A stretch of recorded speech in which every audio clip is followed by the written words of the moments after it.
Thanks everyone for joining us for our live webinar, which will be presented live by our guest speaker, Professor Ginger Milne. And I'm saying that because she recently got promoted to professor, so congratulations, Ginger, for that. Entitled Identification and Characterization of Novel Oxylipin Metabolites. My name is Val O'Donnell and I'm based at Cardiff University in the UK. The webinar is being recorded. It'll be uploaded onto our website and LIPIDMAPS YouTube channel in the next 48 hours. As usual, we're going to be about 45 minutes with about 10 minutes for questions. Today's webinar is being sponsored by Merck KGaA Germany. We're grateful for their ongoing support, and I'll now introduce Ginger. So Ginger received her BS in chemistry from Wake Forest University, and then she went to Duke, where she joined the laboratory of Professor Ned Porter, and that's where she began studying mechanisms of lipid peroxidation. During her time, while she was still with Ned's lab, the whole lab relocated to Vanderbilt, and that's where she received her PhD in chemistry. After completion of her PhD, she moved across campus to the Division of Clinical Pharmacology at the Medical Center in Vanderbilt, where she worked as under a postdoctoral fellowship in the laboratory of Jason Morrow. During this time, she characterized metabolism of A-ring isoprostanes derived from peroxidation of arachidonic acid. And I think that's around the time that I met you, Ginger. We used to go to SFRBM conferences, like in the early 2000s. Right. Always talk about assays, always talk about lipids, and really, this was a really fantastic time, I think, in Vanderbilt. There was, and there still is, I'm sure, but a huge group, series of groups all working on different aspects of lipid peroxidation, making it like a really vibrant environment for this kind of work. And you then joined the faculty in the Division of Clinical Pharmacology in 2005, and as I said, recently promoted to professor there. So Ginger is also scientific and operating director of the Icosanoid and Neurochemistry Core Laboratories, working with investigators from all over the world. And she's got more than 230 peer-reviewed publications. Her research focuses on utility of icosanoid metabolites as biomarkers in health and disease, with a special emphasis on identification and characterization of novel oxylipin metabolites. What I kind of remember, about the work back, when we first met and used to talk a lot about it, was really the focus on urinary metabolites, which is a hugely important area because, studying these lipids in plasma is difficult. Their half-lives are short, and, there were discoveries around PGDM, PGEM, and I think a lot of the work you were doing was also being involved in setting up the assays for these and setting them up to a really high level of rigor, which is really important. I mean, these assays are specialized, but they're not particularly difficult if you know what you're doing, but you really do need to know what you're doing. And Ginger, working with Jason and others, they were, and they still are, obviously, world leads in this area. I think, we've worked together a little bit in the past. We were on a grant together, a Wellcome Trust grant, and then I checked today, we published 4 papers together. So to my collaborator, Ginger, I'm delighted that she's here today and looking forward very much to hearing her live webinar. So over to you, Ginger. All right. Thank you so much, Val, for that wonderful, very kind introduction. And Valerie is right that my interest long-term has been particularly in measuring urinary icosanoid metabolites because the plasma compounds do have such short half-lives, and how best to measure the urine compounds and what they can tell us and their utility as biomarkers in this field. And so today I want to tell you about some recent and not so recent research in the lab in which we've identified and characterized novel urinary oxylipin metabolites. So first, I just want to start by saying that I'm going to dedicate this talk in memory of my long-term research assistant, Dr. Bin-Leon Gao. I just found out within the last hour that she passed away this morning after a battle with ovarian cancer, and she started a lot of the work on the F2 isoprostane metabolism about 10 years ago, and so I just dedicate this talk in her memory today. All right, so as Val mentioned, my work since I joined Jason's lab and since then has had focus on a lot of different areas, but in particular F2 isoprostanes, and that's where I want to start with today. F2 isoprostanes are an interesting lipid. They are formed from the non-enzymatic free radical catalyzed oxidation of arachidonic acid. These isoprostanes are typically formed on the backbone of phospholipids in cellular membranes. They can be released from the membrane by the action of the PLA2. And what you can find are 4 different regioisomer series of F2 isoprostanes, with 64 isomers in total that are formed or can be formed from this free radical oxidation. One thing before we get started going through the rest of the seminar that I want to mention is that the isoprostane field really has a nomenclature problem. So at the beginning of the work that Jack Roberts and Jason Morrow did, this molecule in particular, which is 15F2T isoprostane, named based on the position of the hydroxy group on the backbone side chains of this molecule and the relative relationship of the hydroxy groups to the side chains. This was named 8-iso-PGF2 alpha because it differs from PGF2 alpha, which is formed from the cyclooxygenase only by the stereochemistry of the carbon at the 8 position. This is still 8-iso-PGF2 alpha is still the widely used nomenclature for this molecule, even though 2 other nomenclature systems have been proposed by Roberts and Morrow and by Garrett Fitzgerald's lab. Today, just for the sake of what we're used to in the history of Morrow lab world, we use this nomenclature with the 15F2T isoprostane. The other molecule that I'm going to talk about is this 5 series molecule, the 5-epi 5F2T isop. The 5 and 15 series molecules are the most abundantly formed in vivo, even though all of these molecules form in equal amounts when you oxidize arachidonic acid in a test tube. But the 8 and the 12 series compounds can go on to form other oxidation products, so these 2 are the most abundant.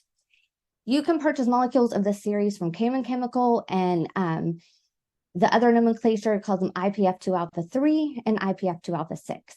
So just so that we're all on the same page, because fun fact, I submitted a grant last year, and one of the reviewers' comments was that instead of worrying about the metabolism of F2 isoprostanes, we should just measure this 812-iso IPF2 alpha 6 because it's unmetabolizable. And what I was actually proposing in the grant was to study the metabolism of this molecule. So nomenclature is important. All right, so over the course of the past 30 years since these molecules were discovered, most of the focus on F2 isoprostanes has really been using them as biomarkers of oxidative stress and oxidative injury in human health and human disease. And these molecules are excellent biomarkers of lipid peroxidation because they are chemically stable as compared to something like H&E or isolevuglandins or other reactive oxygen species. And there's been quite a bit of work done and still continues to be done. Just last week, I did a search on clinicaltrials.gov, and there are more than 60 active clinical trials in which F2 isoprostanes are being measured as an endpoint. So these molecules, even though they've been discovered for years, understanding their formation and their metabolism in vivo is still quite relevant because they're being measured by in many clinical trials and other studies across the world. I just wanted to point out that there's some recent work that's been done in the past year by Dr. Rajagopalan Sekar. His laboratory is at Baylor University, and he is looking at the formation of F2 isoprostanes and oxidative stress in COVID-19. And he had some really interesting work. This is actually measured in plasma, showing that F2 isoprostanes, the blue are control samples, the red are COVID samples. The blue samples were actually collected before SARS-CoV-2 was identified, just to be sure that these were actually true controls and they didn't have underlying COVID. And what they found is that there is a difference in isoprostanes in the plasma in these different age groups, with a significant increase in individuals over the age of 60. And that there is a significant increase in people regardless of age when they have COVID-19. So I just wanted to highlight that work, just showing that these molecules are still highly relevant and interesting biomarkers. Now, to this point of metabolism, most of the time in most of the papers, whether you're measuring isoprostanes in plasma, isoprostanes in urine, Most people measure the free fatty acid F2 isoprostanes that are unmetabolized and not connected to phospholipids. And this is where I think that new research in this area is definitely needed to understand when these compounds are hydrolyzed from the phospholipid backbone and to further understand their metabolism in vivo once they are released. So let's talk about known routes of F2 isoprostane metabolism.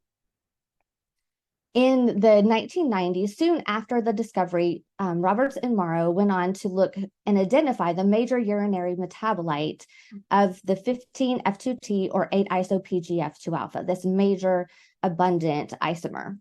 And they identified this molecule 2,3-dinor 5,6-dihydro F2 isoprostane as the major urinary metabolite. So this molecule has undergone a round of beta oxidation, and this double bond at the 5,6 position has been reduced.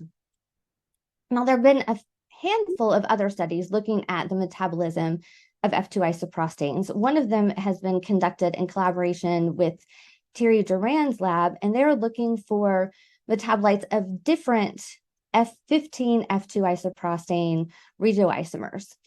They identified not only this 2,3-dinor 5,6-dihydro compound, but its precursor, the 2,3-dinor F2 isoprostane, as well as a molecule that has undergone another round of beta oxidation to give a tetranor compound, and the tetranor 15-keto molecule.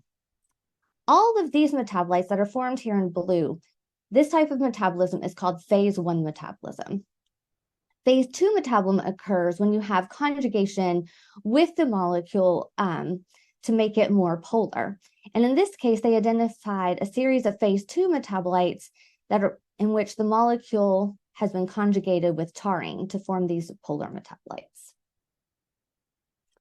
For the sake of measurement, this is rarely done, but in some cases in the past 10 years or so, the measurement of metabolites is becoming a little bit more common. This compound, the 2,3-dinor F2 isoprostane, is available from Cayman. So this molecule and the 2,3-dinor 5,6-dihydro are the molecules that are typically measured if metabolites are looked at all.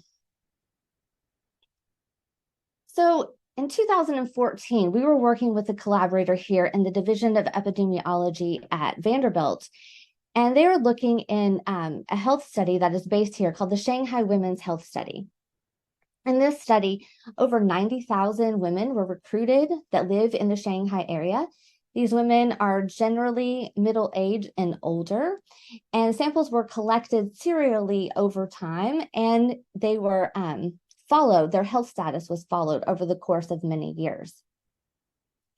So in this study, this is the first study in which we measured not only F2 isoprostanes unmetabolized in the urine, but also the 2,3-dinor 5,6-dihydro metabolites. For the sake of this, we're going to call it 15F2T iso-PM. And as you can see in the graph shown here on the right, what we found is that age, BMI, as well as postmenopausal status was all positively associated with the metabolite shown here on the right, but did not show the same significance when measuring just the unmetabolized F2 isoprostanes themselves. So following this study, there were several studies in which we used the same cohort along with the Shanghai Men's Health Study, which was the husbands of the women that were recruited. And what we found in these studies is that 15F2T isoprostane metabolite has associations with plasma antioxidant levels, carbohydrate intake, as well as glycemic index, whereas the unmetabolized 15 isoprostanes in the urine did not have the same association.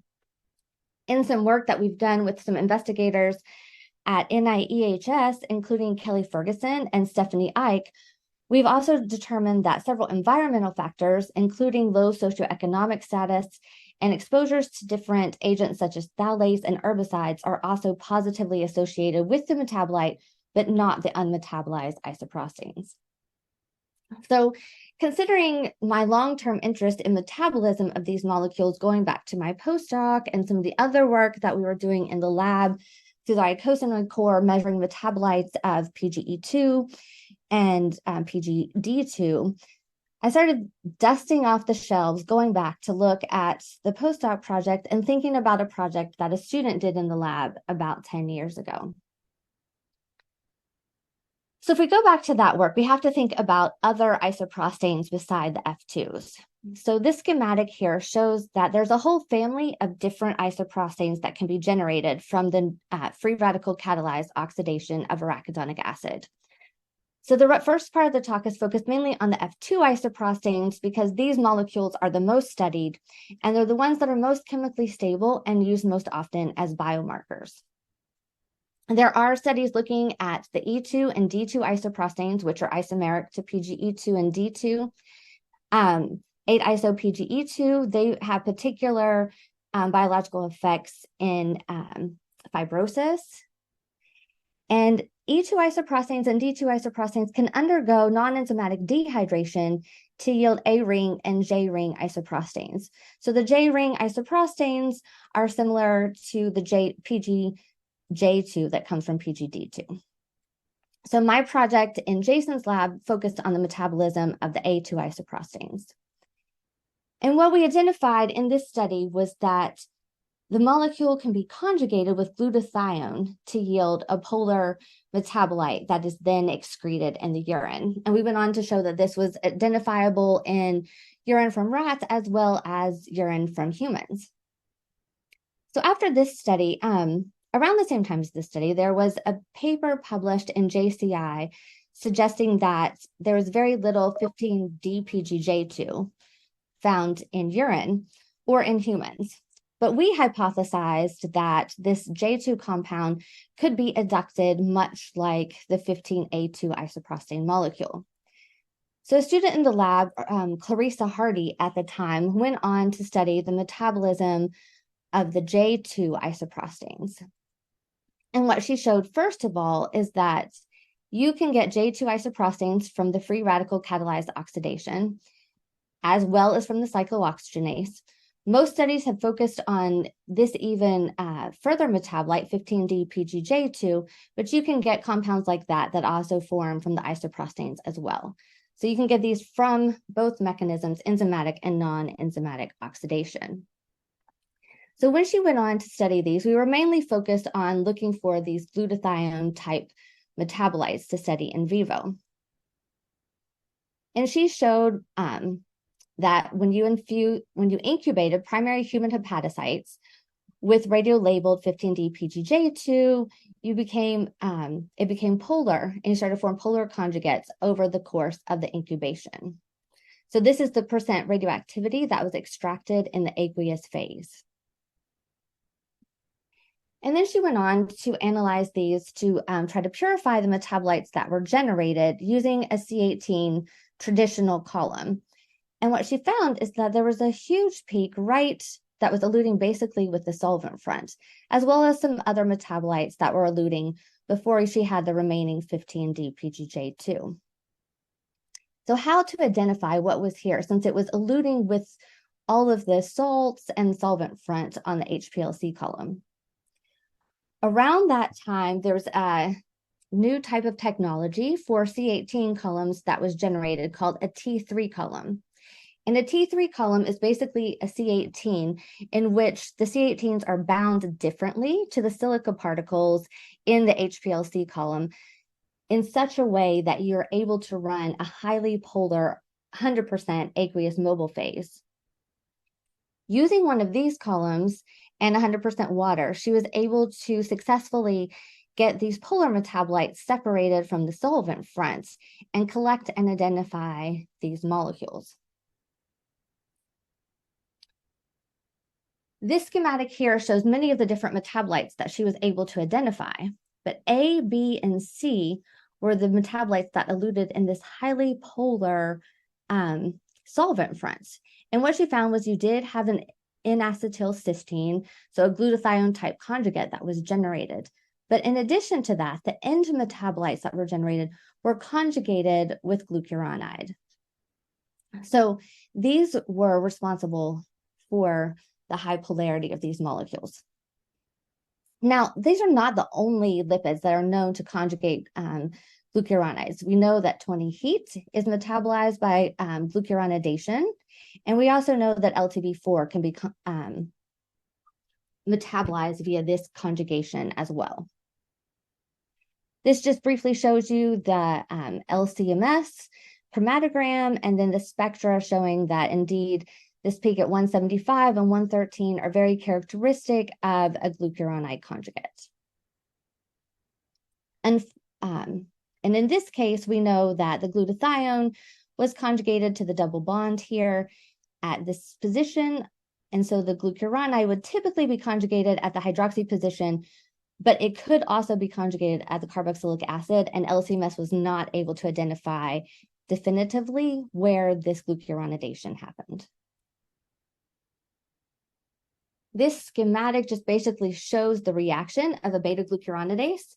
So in this case, you have oxylipin. It was also identified this structure. What I wanted to say was confirmed that this was a glucuronide by treatment with a beta-glucuronidase to release the glucuronide. So the beta-glucuronidase enzyme works via this fashion to release the sugar from the oxylipin, yielding the free oxylipin itself and the sugar. So we're fairly confident that this was indeed the structure of these molecules. But that student graduated several years ago, and this data has been kind of sitting on the shelf waiting for us to be able to confirm the identification of these metabolites in humans. So when we started getting this data on the F2 isoprostanes coming in, showing that the metabolites were a better biomarker than the unmetabolized isoprostanes, we began to think about, can F2 isoprostanes be conjugated and metabolized by glucuronide mechanisms as well? So we dusted this data off and went back and did a search of the literature. And soon after the identification of the F2 isoprostanes, Jason Morrow, in collaboration with Joseph Awad, was looking at the excretion of F2 isoprostanes in bile as a novel hepatic lipid peroxidation biomarker. And in this paper, in one line, he suggested that preliminary data shows that carbon tetrachloride induces a similar amount of biliary F2 isoprostane excretion in the form of glucuronide conjugates, thus providing additional clearance of hepatic F2 isoprostanes. Unpublished data.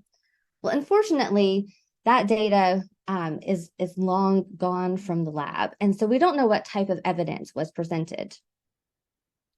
But it was a few years later, actually 10 years later, in 2005, that there was a poster presented at the annual meeting of the Society for Free Radical Biology and Medicine, which showed that isoprostane glucuronides in human urine were present. But they did this by just treating urine with a beta-glucuronidase enzyme.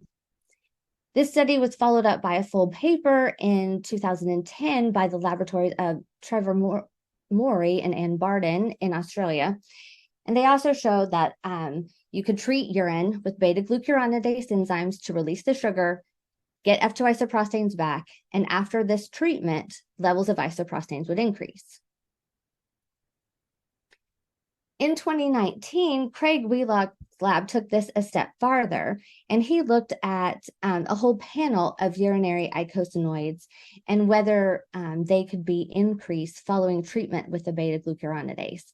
And in fact, the answer was yes for many molecules, including metabolites of PGE2.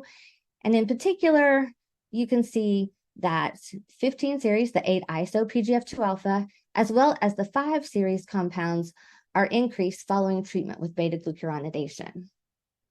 Now, despite the fact that multiple labs have presented this evidence that levels of F2 isoprostanes in urine increase following treatment with beta-glucuronidase, very few people even consider this when measuring these compounds in the urine as a biomarker. And to date, there's not been identification of an intact F2 isoprostane glucuronide. So that's the work that we undertook in our lab. But before we did that, we just wanted to confirm the studies that have been done previously with these beta-glucuronidase enzymes. The action of these enzymes typically requires incubation of a sample at 37 degrees for anywhere from 2 to 20 hours, are protocols that have been published in vivo. Because there is not an F2 isoprostane glucuronide standard that has been chemically synthesized, the effect of this incubation at elevated temperatures for multiple hours has not really been able to be studied completely. So during 2020, when I was at home, as we all were in quarantine, I came across a seminar that presented at the American Society of Mass Spectrometry meeting, and they were looking at drug glucuronidation. And they were using this new recombinant beta-glucuronidase that was produced by Cura Biotech. It's a company based in Chile.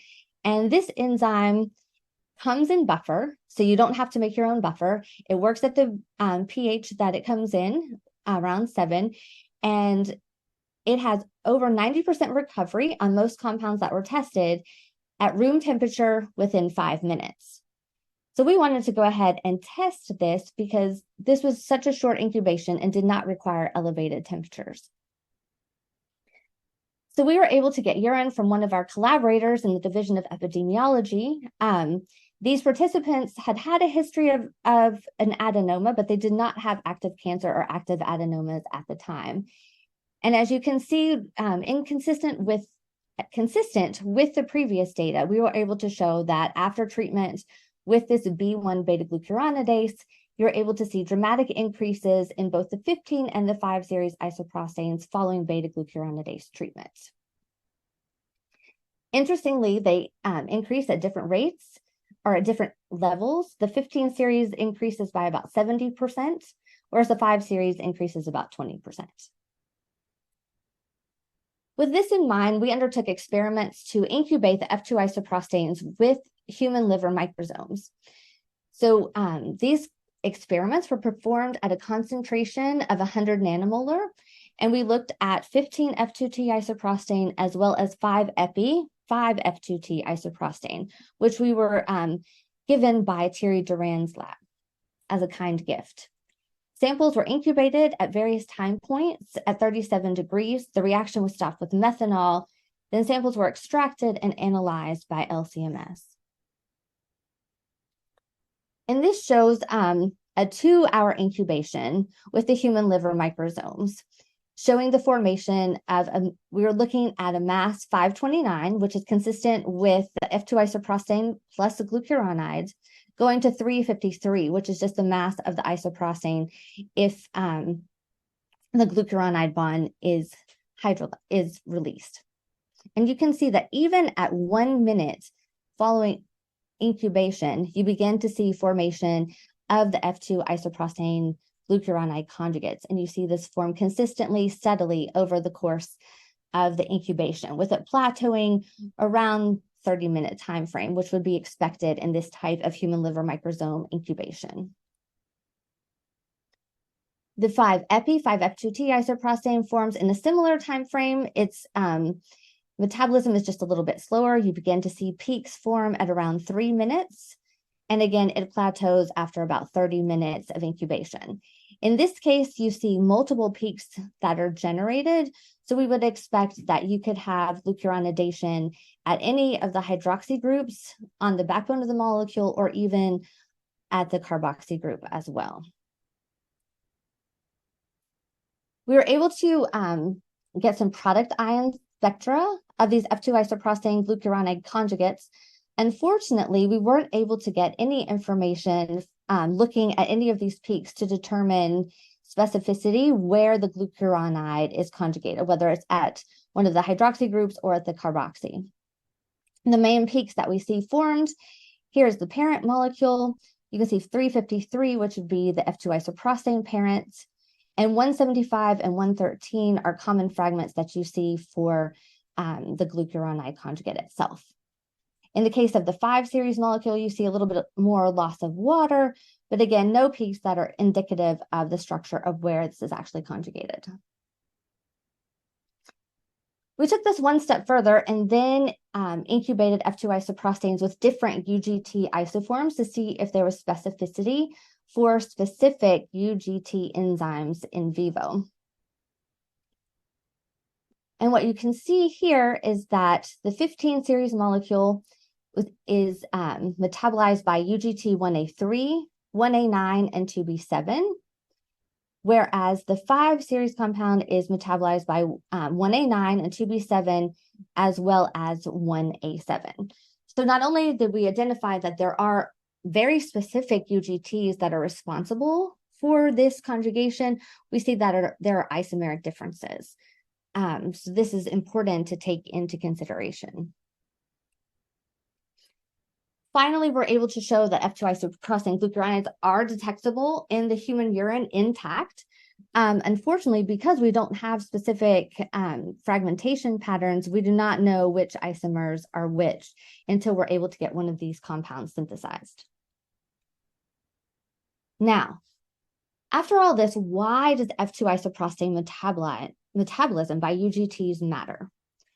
Well, first of all, it's important to note that UGT 1A9 and UGT 2B7 are responsible for the metabolism of several common drugs. One of these drugs is valproic acid. So this is widely used to treat epilepsy, but it's also used in some cases to treat bipolar disorder, as well as even migraine headaches.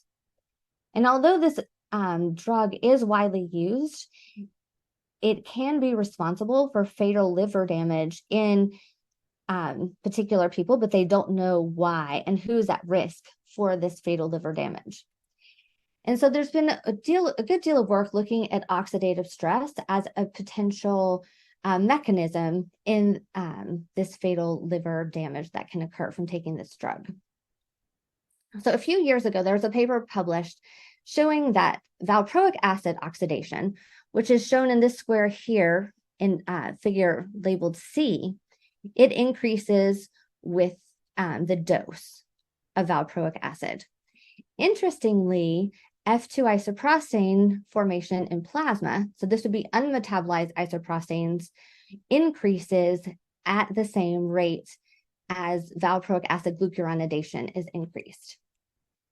And so I already mentioned that valproic acid is metabolized by 2 of the enzymes that also metabolize F2 isoprostane glucuronidation. So what is happening here, the authors propose that this could be oxidative stress. But if valproic acid is being metabolized by these 2 enzymes and is being preferentially used, are F2 isoprostanes increasing because of oxidative stress? Or is this drug simply inhibiting F2 isoprostane glucuronidation? And so this is why thinking about the metabolism of F2 isoprostanes and how they form and what can interfere with this matters.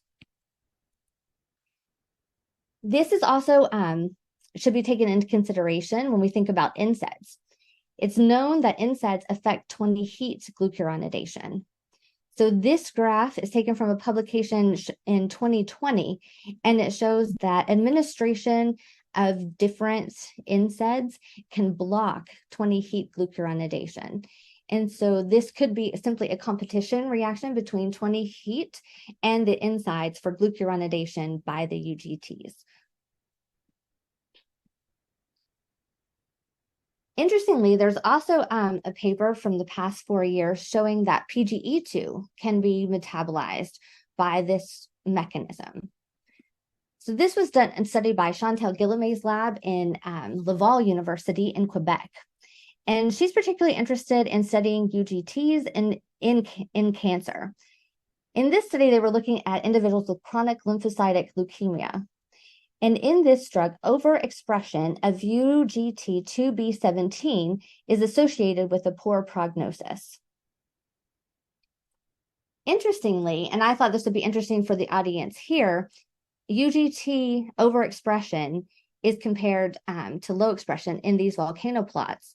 And what they found is that many of the enzymes that we think about and talk about, including LTA4 hydrolase, thromboxane synthase, PGE2 synthase, these genes are all regulated differentially in cells that have high as compared to low UGT2B17 expression. what her lab went on to show and identify is that PGE2 can be glucuronidated. Again, they get similar product ion spectra that we did that don't identify the position of the glucuronidation of PGE2, but they were able to show that in cells from these patients that have the overexpression of UGT2B17, you can detect these PGE2 glucuronide metabolites, whereas in individuals with low expression, you did not detect these at all. So bearing this in mind, thinking about this route of metabolism for eicosanoids in general, our lab was interested in looking at what about glucuronidation of the SPMs. So this slide shows many of the SPMs that are generated and have been studied. And in particular, we chose to look at RVD5 and RVD1 just in our preliminary experiments because these were available in ready amounts from Cayman for the use of these studies. So we did similar studies that we did with F2 isoprostanes, starting with RVD5, incubating them with human liver microsomes. And for the purpose of this slide, I just wanted to show that the full chromatograms, the bottom chromatogram shows the 0 time point in the incubation. And as you go up the slide, we have increasing time. So 1 minute, 2 minutes, 3 minutes, 6 minutes, 10 minutes, 15 minutes, 30 minutes. And this is a control incubation with no NADPH regenerating system. And you can see no glucuronide conjugates of resolvins in that chromatogram as well. And this is just blowing up this, showing the control, the 0 time point, 1 minute, 2 minutes, 3 minutes, showing that these are rapidly metabolized. RVD5 is rapidly metabolized in human liver microsomes to give these glucuronide conjugates. This just shows these same chromatograms in a little bit of a prettier fashion. There are 3 different peaks that you can detect, and you can see that these increase over the course of the 30-minute incubation. Interestingly, during the course of this incubation, this graph here on the right shows that RVD5 itself declines to almost 20% at the end of 30 minutes. We were able to get a product ion spectra, and this is from this peak at 8.66 minutes. Mainly the fragments that are detected show loss of water, loss of the carboxylic acid from the molecule. You see the 359, which is the parent RVD5, and loss of water and CO2 from that as well. And the 193, 175, and 113, again, all result from the glucuronide itself. We did the same type of incubation with resolvin D1, and we were able to see similar results, but the metabolism was at a much slower time course than it was with RVD5, showing that metabolites don't begin to readily form until after 10 minutes of incubation. And again, we were able to show here that the molecule fragments to give you 375, which would be the parent.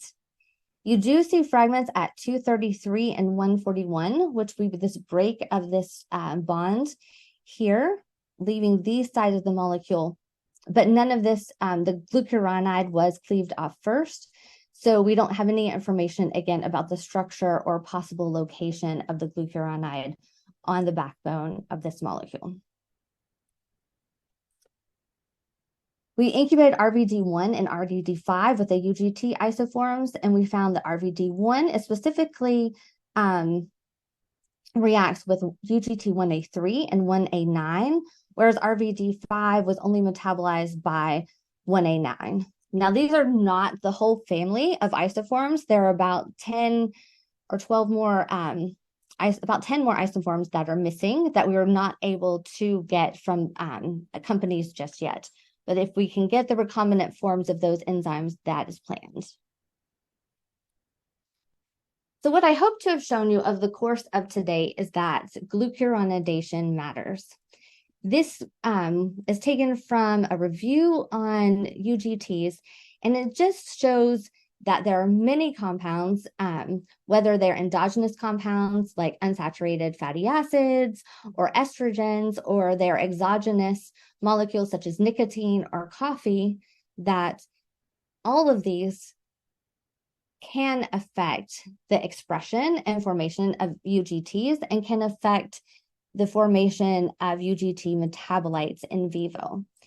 So considering that F2 isoprostanes and oxylipins in general are being used and studied more and more in disease, I hope I've convinced you today that the metabolism of these compounds really matters, particularly when you're trying to use these molecules as biomarkers in particular settings of disease. And it's important to think about if the UGTs are if there are mutations that affect the disease, if they're upregulated, particularly in certain forms of cancer, and when you collect the samples, if it's after a meal or after morning coffee. All of this could affect endogenous levels of these metabolites when we try to measure them. So with that, I think I am right on the 45 minutes. And first, I really want to thank my collaborators. Again, Bin Liang Gao, she started the work with the F2 isoprostane glucuronidation studies over 10 years ago in the lab, and has been an essential part of this fantastic team that I get to work with every day. Marina Noguera has done the Resolvin metabolite studies, as well as the F2 isoprostane glucuronidation studies in the past year. Clarissa Jackson was the student in the lab who studied the metabolism of 15D-PGJ2. And this work would not be possible without the kind gift from Thierry Turan in his lab, and always having someone who listen and talk about our love of isoprostanes that we have. I want to thank Harvey Murph and Gong Yang, my colleagues in epidemiology, as well as Bob Murphy for a great conversation email about looking at the fragments of these molecules, and Klaus Snyder and Alan Brash, who are on my hall. And of course, our funding. And with that, I would be happy to take any questions. Thank you, Ginger. That was fantastic. And first of all, I think we would all like to send our condolences for the loss of Ben Lian. That's very sad to hear. So, but lovely to hear the story of her work. So thank you very much. So we do have a few questions, but I'd like to start. I'm going to take chair's action. I've got a couple of questions. One is, and I'm going to suggest an experiment, but maybe you're going to tell me you've already done it. If you haven't done it, maybe Thierry or Craig, both of whom are on the webinar, they might have done it too. So let's hear. So this glucuronidation, obviously there's very characteristic fragments at 175 and 133. You could do precursor scanning of plasma and urine and go hunt down everything that's glucuronidated that is an oxylipin. Have you tried to do that? We have not tried to do that, and that is on the list. We have a new mass spec coming in the next month, hopefully, and so we're waiting on that. Okay. To do this experiment with. Yeah, and also you were talking mainly about these being in urine, although you then showed that they're made by liver microsomes. So that would imply that they should be in plasma as well. They should. They should. I didn't show the experiments where we confirmed the glucuronidase by treating these liver microsomes with B1, the beta glucuronidase, just to confirm that it is in fact this. And we did do that. We have some planned experiments for plasma. We just have to get them. And so I've got to get the plasma to be able to do those experiments, but that's in the works. Okay. So Whitney, I'm going to allow you to talk. Yeah, sure. Can you hear me okay? Yeah, perfect. Okay. Yeah. Thank you for a very nice talk. It's super fascinating as someone who enjoys looking at this type of structural modification in lipids. One of the questions I had is, do you think that ion mobility would help you determine the position of the glucuronide without a need for pure standard? I think that's a great idea. That is not something that I had thought of because we don't have that instrument available, but I think that would be a great idea. Okay. Thierry, your first question. Thanks, Ginger, and a very great talk. So do you have an explanation of this difference on the glucuronidation with human liver microsome between the 15 series and the 5 series? Because on the 15 series, you just had one glucuronide, and 15 and 5 series, as you mentioned, you have 3 glucuronide. Why, to your opinion?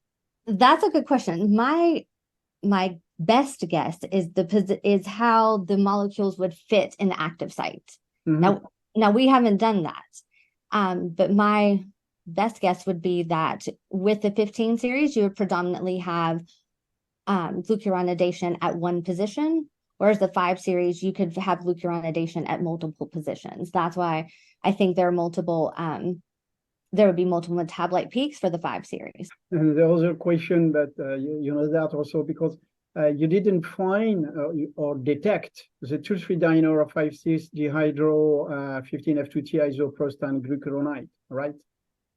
We have actually detected that in urine. It did not react well with the UGTs that we tested, but we do see it in urine. So it must react with a different isoform than we have. So that's something that we're exploring as well. Yeah. Okay. Bob Murphy, I can see you've raised your hand. I don't know what the question is, but I'm sure it's a good one. Okay, can you hear me? We can hear you. Go ahead. Oh, great. So I was wondering, Ginger, if any of these glucuronidation transferases are found in the kidney. They are. So it's possible they could come from the kidney if they're in the urine. Exactly. So there's kidney. It could be from the kidney. It could come from the liver, and it could also happen in the intestines. And you wouldn't see that in the urine, but definitely in the urine metabolites, you would see this happen from the liver or the kidney. And I am very sorry I couldn't help you with the structures of those things. That's terrible. Terrible. Adding up. Yeah. No, you did great, and I really appreciate you even considering it. Yeah, I appreciate it so much. That's all I can do anymore. Yeah. No, that's fantastic. Okay, Whitney, back to you again. You had a second question there. Yeah, sure. So the other question I had was whether or not these known metabolites of isoprostanes are in any of the structural databases with either high resolution data or MS2 fragmentation information. I don't know if they're in the databases. I can't say that. I know there is structural MS2 information that is generated from several years ago on the 2,3-dinor 5,6 dihydro. And I think Thierry published data from the rat hepatocytes with fragmentation data. And those that you've identified, do you have plans to put those in any public repositories? Yes. Could be used like GMPS or any others? We do have that planned. Okay, thank you. Craig has just posted that Gary has added them to Metlin, he thinks. So you can check Metlin as well. Okay, thank you. Okay, I mean, I've got another question around at the end when you were doing your experiments with the di and trihydroxy DHA molecules. Yes. Did you look for molecules that had 2 or 3 glucuronides attached? We did. And we looked for molecules that had 2 or 3 glucuronides attached. We looked for molecules that had a keto and with a glucuronide. So one of the hydroxys was converted to a keto. And we looked for a sulfate glucuronide conjugates, but we have not detected any of those. You didn't find any of those? Oh, okay. Would you have expected to find ones with more than one glucuronide? I would have expected particularly the keto glucuronide conjugates, because we know that keto derivatives have been identified. Keto metabolites of these dihydroxy compounds have been identified. So I was surprised just to find only the intact glucuronide with a single glucuronide. Yeah, interesting. Okay, Thierry, you've posted another question. You go ahead. Yeah, okay. What about neuroprostane? Should be also glucuronide? I would expect them to, yes. Okay. You need to do that precursor scan experiment. Right, exactly. That's what we've got to do. That's what we've got to do. And also, if Bob made an excellent point about this happening in other, like the kidney. So if you do these co-incubations, we just have to get funding for it. Oh, I know the feeling. We all do. Yeah. Brendan. Well, thank you so much, Ginger. Good talk. second time listening to you. I was there last week at a conference. So my question, and I hope this makes sense in the context of what you presented. So I'd like to know if with the resolvins D1 or D5 that you studied there, can they be found in the urine, or I'm assuming it was urine there, if I followed it correctly. Can these glucurinated resolvins D1 and D5 be found without performing the incubation experiment? Because this was a set of incubation experiments, correct? Right. This was a set of incubation experiments. And we actually have started looking at that. We have urine from individuals who were given large doses of EPA and DHA. Yeah. And so we do have that urine. We have done some of the injections for that. There's evidence. There's peaks at the right retention times, but there's a lot of peaks.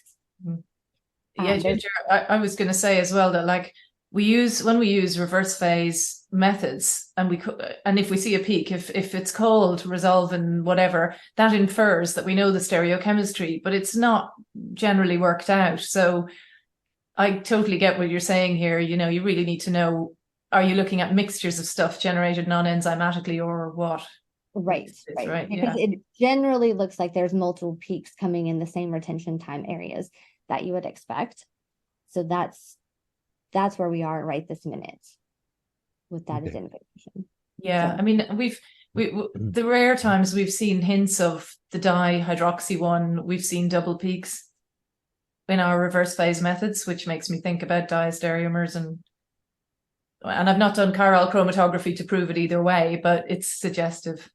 It's suggestive of that. So we really have to do a bit more digging and searching on what we've got. Yeah, very interesting though. So a question from Aditi Das. Hi, Ginger. Very nice talk. I had a question. Do you have the standards, synthesized standards of resolvin D5 glucurinated so that you can do a targeted detection of this? We do not. And that's what we're in the process of figuring out how to get. I see. So there is the D5 is there, right? The standards are there. The standards are there. And so so we have a few ideas about synthesizing that, and it would be ideal if there were a deuterated version of RVD5, but there's not. Okay. Yeah. Okay. Thank you. Sure. Okay. So yeah, I have another question now, since we've come to the end, and I think I've got a bit of time I can ask it, which is great. The data you showed early on where F2 isoprostanes they seem to be coming up in multiple diseases. This isn't specific for a particular condition, is it? So this is a biomarker, I presume, of inflammation of some sort. And do you find that they tend to correlate with other, what we would call fairly non-specific biomarkers of inflammation, like CRP, this kind of thing? They don't always correlate specifically with inflammation. A lot of times they do. Sometimes it's more specifically oxidative stress, but I think that's really hard to disentangle. I mean, right. Because one leads to the other, and it's the question of the chicken or the egg, which came first. And so I think that's very difficult to disentangle what is actually, is it really, and the fact that you can get F2 isoprostanes generated from the cyclooxygenase, because we know that studies from ages ago from both Morrow and Garrett's labs have shown that you can get 15 F2T isoprostanes from the cyclooxygenase. That's formed, it's formed dependently that way. So I think that's a good question. Yeah, and I suppose also there's so many diseases, all of which may have different mechanisms, so some diseases occur where you have, a lot of oxidative stress in the bloodstream, like we could think of sickle cell disease, for example, or you may have arthritis where it's going on in the joint, but there isn't a load of hemoglobin around. There's other stuff, neutrophils or whatever, making different species. So trying to, you see them going up across multiple diseases, but the mechanisms may be different. They could be different. And there's an interesting paper that came out recently on isoprostanes looking at its role in producing the proliferation of lung microfibroblasts. And so they could be going up specifically there in a mechanistically controlled way because it's exerting this biological activity.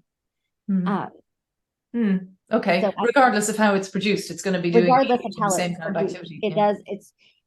It was shown that because the F2 isoprostanes react through the thromboxane receptor, and it was shown that it was not thromboxane that does this. It was through the formation of these molecules acting through the thromboxane receptor. So that just came out in the past year, and so I think there's different mechanisms that could be generating these in specific areas. Okay, so two things I'm going to finish on. I think we're out of questions, but I've got a couple of things I wanted to bring up at the end. One is that I had an email from Matt Conroy, who is our bio-curator, said that there's loads of structures there we don't have in lipid maps. So we need to talk to you and get them in to the database. Sure.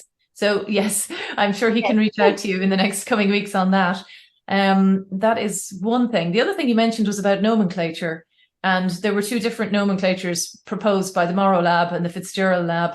And of course, it would be really interesting to think about where within, the way they're categorized within the LIPIDMAPS database, are we taking that into account?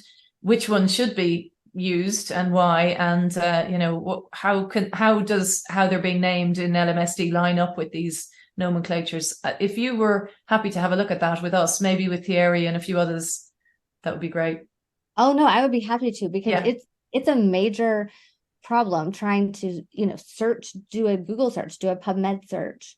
Okay, so I think we're just coming up to 6 o'clock in the UK now. So just to say thank you very much, Ginger. It was lovely to see you again, and thanks to everybody for coming today, and goodbye, and we'll see you next time. All right, thank you. Bye.